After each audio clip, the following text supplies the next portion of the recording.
ସୀତା ଚୋରି। ସୀତାଙ୍କ ମୁଖକୁ ଚାହିଁ ବୋଲଇ ରାବଣ, କେଉଁ ଦେଶୁ ଆସି ତୁମ୍ଭେ ରହିଲ ଏ ବନ ରାମା ବରଗ। ରୂପରେ ମହୁଛ ତିନି ପୁରଗ। ଜାନକୀ କହନ୍ତି ଅଯୋଧ୍ୟାରେ ଆମ୍ଭ ଘର, ମୋର ସ୍ୱାମୀ ଦଶରଥ ରାଜାଙ୍କୁ ମୋର ଜ୍ୟୋତି ସହେ। ପିତୃ ସତ୍ୟ ପାଳି ବନବାସ ହେ।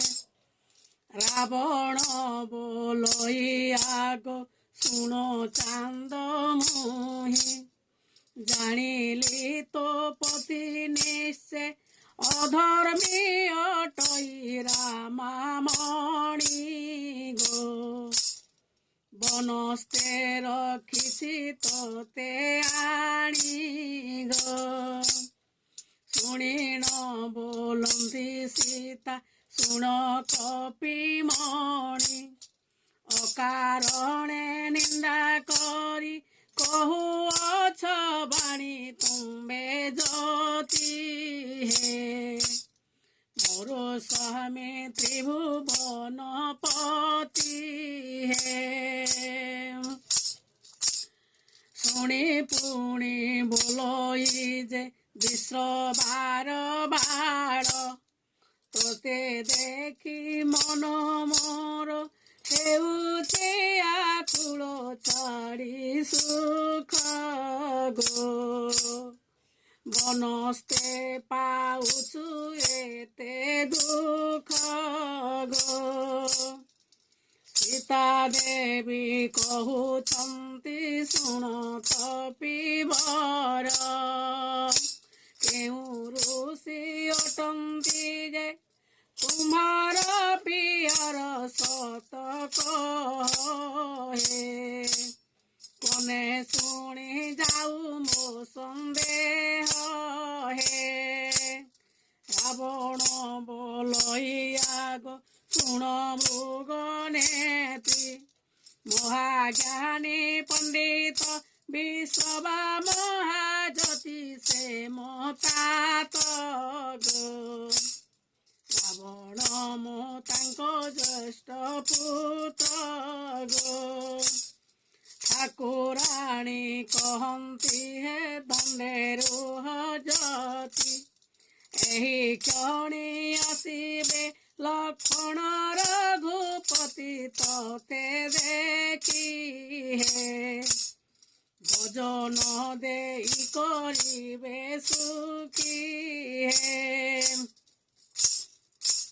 ରାବଣ ବୋଲଇ ଆଗ ଭିକ୍ଷା ଦିଅ ନାରୀ, ନଦେଲେ ମୁଁ ତୁମ୍ଭ ଦ୍ୱାରୁ ଯାଉଅଛି ଫେରି କୁଶ ଧରି ଗୋ।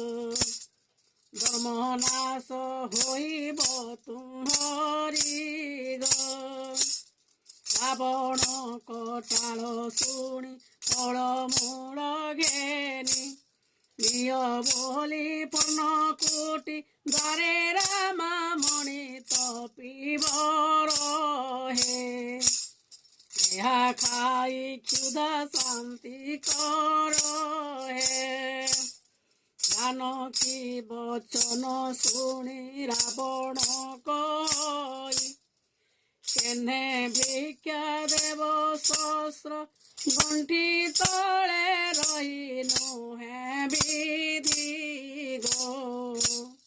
ଏକଥା ଅଟଇ ଅପ୍ରସିଦ୍ଧି ଗୋ। ଜାନକୀ କହନ୍ତି ଜ୍ୟୋତି ଶୁଣ ମୋ ବଚନ, ତିନି ଗାର କାଟି ଯାଇଛନ୍ତି ଲଇ କ୍ଷଣ କେହ୍ନେ ଯିବି ହେ। ଆମେ ରାଣ କେମନ୍ତେ ଲଙ୍ଗିବି ହେ।